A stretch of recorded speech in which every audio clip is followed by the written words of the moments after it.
Salam jumpa kembali dengan Pak Kristo. Salam sehat selalu untuk anak-anak kelas 12 dimanapun kalian berpraktek. Tuhan Yesus memberkati kita semua. Puji Tuhan, pada kesempatan ini kita bisa bertemu kembali di dalam pembelajaran agama Katolik untuk semester 1. Pada semester ini kita akan memulai dengan bab yang pertama, yaitu keberagaman dalam hidup bermasyarakat. Dalam bab ini kita akan mencoba melihat ada dua subtema besar. Yang pertama yang nanti kita bahas adalah keberagaman sebagai realitas kehidupan manusia. Jika keberagaman itu kita sebut sebagai sebuah realitas, maka dalam kehidupan setiap hari keberagaman itu sendiri tidak dapat kita pungkiri, tidak dapat kita hilangkan, tidak bisa dapat kita hapus karena merupakan pemberian Tuhan bagi kehidupan kita sebagai manusia. Untuk membahas subtema yang pertama, maka dasar yang harus kita lihat adalah kita bercermin pada negara kita sendiri. Semboyan negara kita yaitu negara Indonesia, Bhinneka Tunggal Ika sebagai dasar keberagaman bangsa Indonesia. Bhinneka berarti berbeda-beda, kemudian beraneka ragam dan bermacam-macam. Ada beberapa contoh dari kebinekaan, yaitu misalnya kita bisa lihat pulau dengan bentuk tipografinya yang khas. Ada berbagai bentuk pulau berbeda satu dengan yang lain. Kemudian ada juga pola budaya, kemudian ada pola pikir, ada kebiasaan dan bahasa yang bermacam-macam. Lalu suku bangsa dengan ciri-ciri, kemudian bentuk tubuh dan warna kulit juga yang berbeda satu dengan yang lain. Dan juga ada agama, kepercayaan, dan keyakinan yang dianut di bangsa kita ini dengan bermacam-macam. Ada 6 agama yang diakui ada di negara Indonesia. Lalu ada juga Tunggal Ika, yang berarti tetap satu, tidak terpecah atau tidak terbagi menjadi satu kesatuan. Apa saja yang menjadi contoh dari Tunggal Ika? Misalnya persatuan dan kesatuan nasional. Ada juga kesatuan filsafat, cara pandang atau ideologi bangsa. Kemudian kesatuan cita-cita untuk membangun suatu negara yang adil dan makmur berdasarkan Pancasila. Kemudian juga ada kesatuan hukum nasional. Ada kesatuan tata pemerintahan, dan juga ada kesatuan bahasa nasional yaitu bahasa Indonesia, dan yang terakhir adalah ada kesatuan wawasan nasional. Lalu bagaimana dengan ajaran gereja tentang Bhinneka Tunggal Ika? Ajaran kitab suci tentang keberagaman itu tergambar di dalam Injil Yohanes pasal 4 ayat 1 sampai 42, yaitu kisah tentang Yesus dan wanita Samaria. Kita tahu bahwa bangsa Yahudi dan bangsa Samaria adalah dua bangsa yang tidak dapat berjalan berdampingan atau hidup berdampingan satu dengan yang lain. Bangsa Samaria adalah bangsa yang dipandang rendah oleh bangsa Yahudi. Orang Samaria dilihat sebagai orang yang asing, orang berdosa, kelas bawah, sehingga pantas untuk diabaikan. Yesus sendiri adalah orang Yahudi, tetapi mau berdampingan, mau berteman, mau menyapa wanita Samaria yang dalam tanda kutip merupakan seorang Samaria. Yesus menganggap semua sama. Tidak ada yang hebat dan tidak ada yang rendah. Wanita Samaria bagi Yesus adalah sesama yang memiliki derajat yang sama. Ada martabat yang menjadikan manusia itu tidak bisa dibedakan antara satu dengan yang lain. Merupakan satu kesatuan yang memiliki derajatnya yang sama sebagai manusia. Lalu bagaimana dengan ajaran gereja tentang keberagaman? Di dalam gereja Katolik ada Konsil Vatikan kedua dengan dokumen Gaudium et Spes artikel ke-24 yang inti pembicaraannya adalah Allah menghendaki agar kita semua hidup berdampingan satu dengan yang lain. Allah sebagai Bapa memelihara semua, menghendaki agar mereka semua merupakan satu keluarga dan saling menghadapi satu sama lain dengan sikap persaudaraan. Ada kasih yang mendasari segalanya. Lalu ada beberapa usaha yang bisa kita lakukan untuk menghargai keberagaman. Yang pertama adalah menerima perbedaan itu sebagai sebuah rahmat tadi di awal. Perbedaan atau keberagaman itu merupakan sebuah realitas, tidak dapat dipungkiri dan tidak bisa dihapus, karena keberagaman itu tidak diciptakan tetapi merupakan sebuah rahmat, sudah diberikan oleh Tuhan dari sejak semula. Lalu yang kedua adalah usaha yang kedua adalah saling menghargai. Ada sikap toleransi, menahan diri, rendah hati, kemudian rasa solidaritas demi kehidupan yang tentram, harmonis dan dinamis. Kemudian usaha yang ketiga adalah bersama-sama menata masa depan yang lebih cerah, lebih adil, makmur dan sejahtera. Mengusahakan tata kehidupan yang adil dan beradab.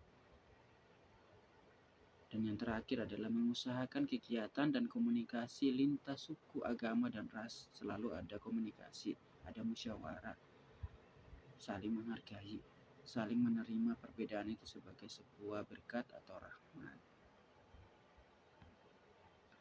Lalu subtema yang kedua yang bisa kita bahas juga adalah mengupayakan perdamaian dan persatuan bangsa.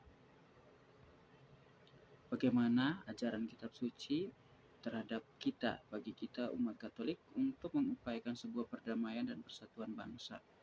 Dasar kisah kitab sucinya yaitu dalam Injil Matius 5 ayat 9 dan ayat 21 sampai 25 yang mengandung beberapa makna berikut.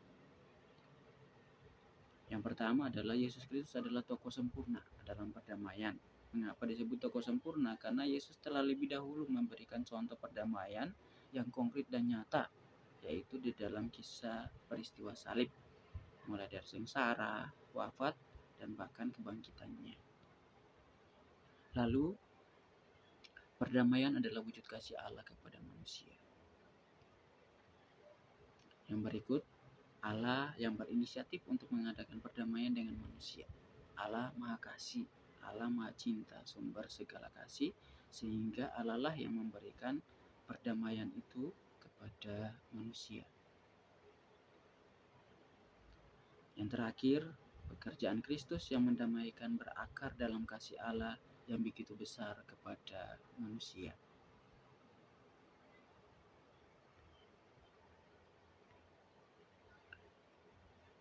Lalu setelah kita melihat ajaran kitab suci, bagaimana ajaran gereja sebagai dasar untuk umat Katolik itu mengupayakan perdamaian dan kesatuan bangsa. Masih ajarannya tercantum dalam Konsil Vatikan Kedua, Dokumen Gaudium et Spes, artikel 78 yang mengandung beberapa makna berikut ini. Bisa kita lihat, makna yang pertama adalah damai di dunia lahir dari cinta kasih Allah terhadap sesama. Sekali lagi, cinta kasih menjadi dasar, kasih menjadi dasar. Di dalam kisah kitab suci, yang paling utama, ajaran yang paling utama dan paling utama bagi manusia, bagi umat beriman Katolik adalah kasih. Allah menjadi sumber kasih. Dasar dari seruan perdamaian dunia adalah peristiwa salib, kisah nyata, sengsara, wafat, dan kebangkitan Kristus. Allah menyelamatkan semua orang dan semua manusia, maka gereja Katolik harus sungguh-sungguh menjadi sakramen keselamatan dengan perkataan dan perbuatan. Iman tanpa perbuatan adalah mati. Ada kata-kata dan juga ada tindakan. Anak-anak yang baik, itulah beberapa hal yang perlu kita bahas, yang perlu kita cermati, yang perlu kita laksanakan di dalam bab 1 berkaitan dengan keanekaragaman yang kita hidupi di tengah gereja maupun masyarakat dimanapun kita berada.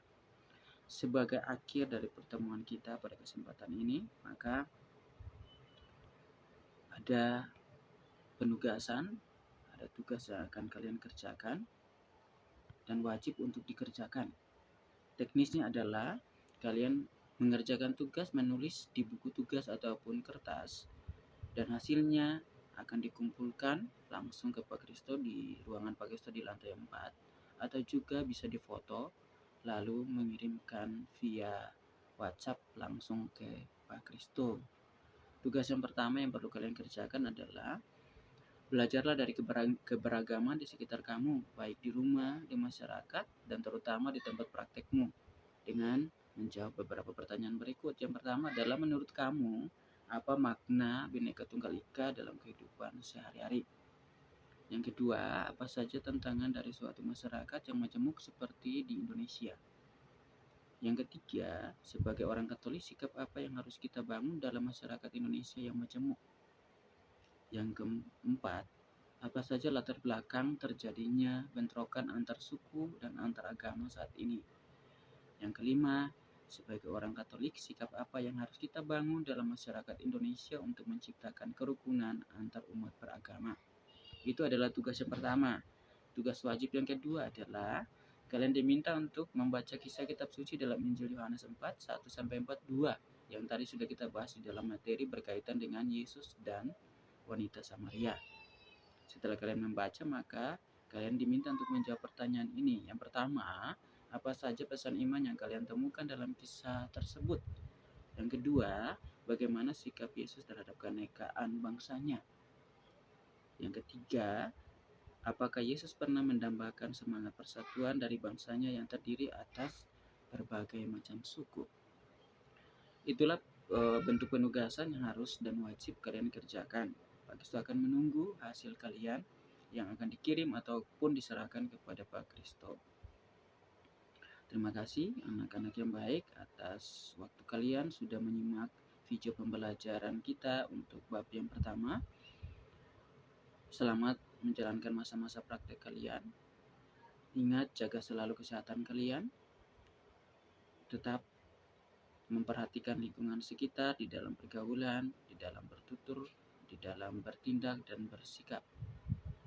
Kurangi waktu keluar rumah jika tidak terlalu penting dan tidak mendesak. Fokus dengan praktek kalian, laporan-laporannya untuk dikerjakan dengan rajin, sehingga tiba waktunya kalian dapat menyelesaikan segala administrasi praktek kalian dengan baik.